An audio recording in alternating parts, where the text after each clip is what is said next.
galvenā ideja ir laiks par to, kā laiks ir viss pamatā.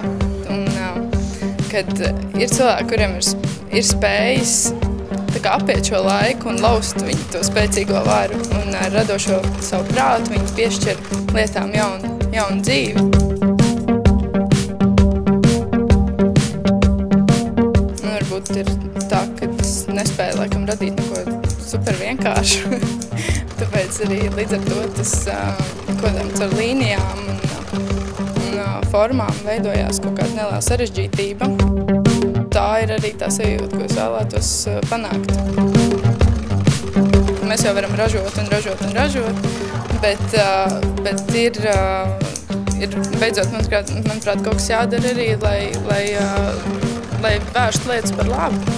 Un arī turklāt tā ir lieliska iespēja kā cilvēkiem parādīt to, ka ar nelielu radošu pieeju var atjaunot savu garderobu ļoti vienkārši un skaisti patiesībā un veidot savu pavisam jaunu tēlu no tā, kas ir pašam skapī kaut vai.